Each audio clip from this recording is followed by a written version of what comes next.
എന്തിനാ നീ അമ്മയെ തല്ലിയെ എന്ന് ചോദിക്കുമ്പോൾ തൊട്ട വീട്ടുകാരൻ അമ്മയെ തല്ലിയെ നിങ്ങൾ കണ്ടില്ലേ എന്ന് ചോദിക്കുന്ന ഒരിക്കലും നീതീകരിക്കാൻ കഴിയാത്ത ആ നിലപാട് കോൺഗ്രസ് ലീഡർഷിപ്പ് തിരുത്തുന്നതാവും കോൺഗ്രസിനെ സംബന്ധിച്ചും UDFിനെ സംബന്ധിച്ചും ഏറ്റവും ഗുണകരമാകുക എന്നാണ് എനിക്ക് വിഷയത്തിൽ പറയാനുള്ളത്. കാരണം കേരളത്തിലെ 3.5 കോടി ജനങ്ങൾ ഇത് വാച്ച് ചെയ്തുകൊണ്ടിരിക്കുകയാണ്. CPM എടുക്കുന്ന നിലപാടിനെതിരാണ് കേരളത്തിലെ ജനങ്ങൾ. പിണറായിക്കെതിരാണ് ജനങ്ങൾ. പിണറായി ഗവൺമെൻറ്റിന് എതിരായിട്ട് ജനങ്ങൾ ഒന്നടങ്കം ചിന്തിച്ചുകൊണ്ടിരിക്കുമ്പോൾ പിണറായി ഗവൺമെൻറ്റിലെ MLAമാർ ചെയ്ത ചില തെറ്റുകൾ, ആ തെറ്റിനെ പിണറായിയും സംഘവും ന്യായീകരിച്ചത് ചൂണ്ടിക്കാണിച്ചുകൊണ്ട് രാഹുലിൻ്റെ കാര്യത്തിൽ അദ്ദേഹം രാജിവെക്കേണ്ട എന്ന നിലപാട് കോൺഗ്രസ് സ്വീകരിച്ചാൽ അത് വലിയ പ്രത്യാഘാതം കോൺഗ്രസിനെ സംബന്ധിച്ചുണ്ടാകും. മറ്റൊരു കാര്യം കോൺഗ്രസ് ശ്രദ്ധിക്കേണ്ടത്, നമ്മളിപ്പോൾ കണ്ടുകൊണ്ടിരിക്കുന്നത് ഒരു യുവതലമുറ കോൺഗ്രസിൻ്റെ ലീഡർഷിപ്പിനെ ടേക്ക് ഓഫ് ചെയ്തു, ഹൈജാക്ക് ചെയ്തു എന്നൊരു ചർച്ച പൊതുസമൂഹത്തിൽ നിലനിൽക്കുന്നുണ്ട്. ആ ചർച്ച ശരിയാണ് എന്നിടത്തേക്ക് കാര്യങ്ങൾ പോവുകയാണ്. കോൺഗ്രസിലെ തലമുതിർന്ന ഒരുപാട് നേതാക്കന്മാർ, മുല്ലപ്പള്ളി ആയാലും MM ഹസനായാലും തുടങ്ങിയിട്ടുള്ള പല നേതാക്കന്മാരും ഉത്തരവാദിത്തപ്പെട്ടവരെ മാറ്റി നിർത്തപ്പെട്ട ഒരു ഘട്ടം കൂടിയാണ്. മുരളീധരൻ അടക്കം. ഇവിടെ അവരെല്ലാവരെയും കൂട്ടിപ്പിടിച്ച് ചെറുപ്പക്കാരും ഉത്തരവാദിത്തപ്പെട്ട കാരണവന്മാരായ കോൺഗ്രസിൻ്റെ ലീഡർഷിപ്പിനെയും കൂട്ടിപ്പിടിച്ച് മുന്നോട്ട് പോകേണ്ട ഈ ഒരു ഘട്ടത്തിൽ ഇപ്പോൾ കോൺഗ്രസ് എടുക്കുന്ന നിലപാട് UDFിനും അതുപോലെ തന്നെ കോൺഗ്രസിനും തെരഞ്ഞെടുപ്പിൽ കേരളത്തിലെ നമുക്കറിയാം 3.5 കോടി ജനങ്ങളിൽ 1.25 കോടി ജനങ്ങളും സ്ത്രീകളുള്ള കേരളമാണ്. രാഹുൽ മാങ്കൂട്ടത്തോട് രാജിവെക്കാൻ കോൺഗ്രസ് ലീഡർഷിപ്പ് ആവശ്യപ്പെടണം എന്ന് തന്നെയാണ് എനിക്ക് ഈ വിഷയത്തിൽ പറയാനുള്ളത്. കോൺഗ്രസ് ലീഡർഷിപ്പ് മനസ്സിലാക്കേണ്ടത്, രാഹുൽ മാങ്കൂട്ടത്തെ രാജിവെപ്പിക്കാൻ കോൺഗ്രസ് തീരുമാനിക്കുകയും BJP സ്വാധീനം ചെലുത്തി പാലക്കാട് ഒരു തെരഞ്ഞെടുപ്പ് വരികയും ചെയ്യുകയാണെങ്കിൽ 100% ഉറപ്പാണ് കോൺഗ്രസിന് അനുകൂലമായിട്ടുള്ള ഒരു ജനവിധി പാലക്കാട് ഉണ്ടാകും. 100%. എൻ്റെ വ്യക്തിപരമായ അഭിപ്രായമാണ്.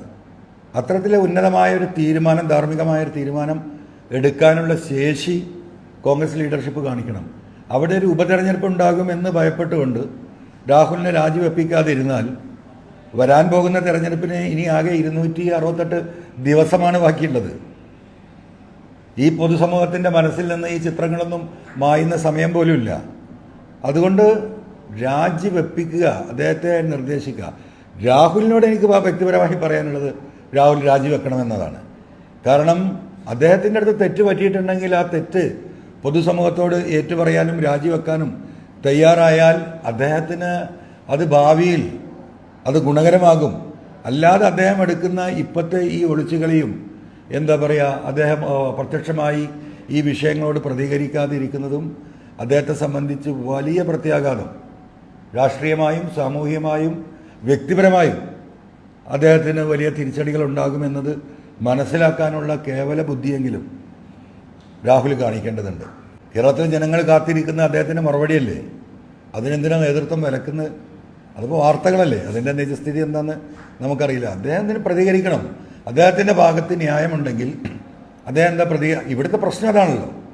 ഈ പെൺകുട്ടികളുമായി നടത്തിയ സംഭാഷണങ്ങൾ നിരന്തരമായി പുറത്തു വരികയും ജനങ്ങൾ ശ്രദ്ധയിലത് പെടുകയും വാർത്താമാധ്യമങ്ങൾ അത് ജനങ്ങളിൽ എത്തിക്കുകയും ചെയ്തുകൊണ്ടിരിക്കുന്ന ഘട്ടത്തിൽ അദ്ദേഹം പറയേണ്ടത് എൻ്റെ വോയിസ് അല്ല, ഇത് ഫാബ്രിക്കേറ്റഡ് ആണ് എന്നത് പറയാൻ കഴിയാത്തത് എന്താ? അദ്ദേഹത്തിൻ്റെ വോയിസ് ആയതുകൊണ്ടല്ലേ, അദ്ദേഹത്തിൻ്റെ തന്നെ സംസാരമായതുകൊണ്ടല്ലേ. അവിടെയാണല്ലോ ഈ വിഷയം. അപ്പോൾ ഇവിടെ ഒറ്റപ്പെട്ട സംഭവങ്ങൾ പറയുന്ന ഭരണപക്ഷ MLAമാരുടെ ഭാഗത്തുനിന്നുണ്ടായി, ഇപ്പോൾ കൊല്ലം MLAയുടെ ഭാഗത്തുനിന്നുണ്ടായി എന്ന് പറയുന്നതിലെ അപ്പുറമാണ് ഈ വിഷയം. 1, 2, 3, 4, 5, 6 സ്ത്രീകളല്ല പരാതി നൽകിക്കൊണ്ടിരിക്കുന്നത്. അപ്പോൾ ആ വിഷയത്തിനേക്കാളും അങ്ങേയറ്റം ഗൗരവമായിട്ട് പൊതുസമൂഹം ഈ വിഷയത്തെ കാണുന്നുണ്ട്. അത് കോൺഗ്രസ് ലീഡർഷിപ്പ് മനസ്സിലാക്കണം. കാരണം അദ്ദേഹത്തിൻ്റെ പേരിലാണ് ഈ ചാർജുകൾ.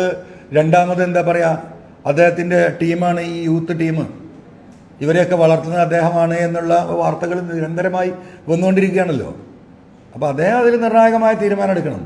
പിന്നെ പാർട്ടി പണ്ട് AICCയുടെ തീരുമാനത്തിന് കാത്തിരിക്കുന്ന ഒരു കാലം പാർട്ടിക്ക് ഉണ്ടായിരുന്നു. ഇന്നിപ്പോൾ AICCയുടെ സംഘടനാ ചുമതലയുള്ള ജനറൽ സെക്രട്ടറി കേരളത്തിൽ നിന്നുള്ള KC ആണല്ലോ.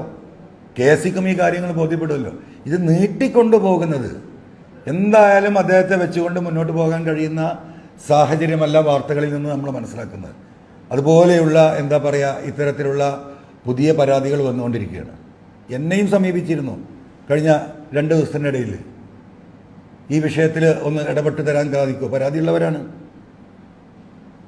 ഞങ്ങൾക്ക് കേസിന് പോകാൻ നീതി കിട്ടുമോ എന്ന് ഞങ്ങൾക്ക് ഉറപ്പില്ല, അതുകൊണ്ട് സഹായിക്കാൻ പറ്റുമോ എന്ന് ചോദിച്ചിട്ട് ഞാൻ അവരോട് പറഞ്ഞു, നിങ്ങളുടെ അടുത്ത് നീതി ഉണ്ടെങ്കിൽ, നിങ്ങളുടെ അടുത്ത് സത്യമുണ്ടെങ്കിൽ, ആ പറയുന്നതിന് തെളിവുണ്ടെങ്കിൽ നിങ്ങൾ ആദ്യം അത് പരാതി കൊടുക്കണം. എന്നിട്ട് നിയമപരമായ സംരക്ഷണം നിങ്ങൾക്ക് കിട്ടുന്നില്ലെങ്കിൽ ആ ഒരു ഘട്ടത്തിൽ ഒരു പൊതുപ്രവർത്തകൻ എന്ന നിലക്ക് എൻ്റെ സഹായം നിങ്ങൾക്ക് പ്രതീക്ഷിക്കാം. അത് നിങ്ങളെ ഭാഗത്തും തെറ്റുണ്ടോ എന്ന് നിങ്ങൾ ഒന്ന് സ്വയം പരിശോധിച്ചിട്ട് നിങ്ങൾ തീരുമാനിച്ചോ എന്ന് പറഞ്ഞുവിടെ. ഞാനതിനെ പ്രോത്സാഹിപ്പിക്കാനല്ല നിന്നത്. ഈ വിഷയങ്ങളുടെ ഗൗരവം അതീവ ഗൗരവമാണ്. കാരണം വീഴാൻ നേരത്തെ ഒരാളെ ഉന്താൻ എല്ലാവർക്കും എളുപ്പമാണ്. അപ്പോൾ വീഴാൻ പോകുന്നവൻ എന്നെ തള്ളിയിടുകയാണ് എന്ന് പറയാനുള്ള ന്യായം അവർക്ക് വേണം. അത് ഇവിടെ രാഹുലിനെ സംബന്ധിച്ചില്ല. അദ്ദേഹത്തിൻ്റെ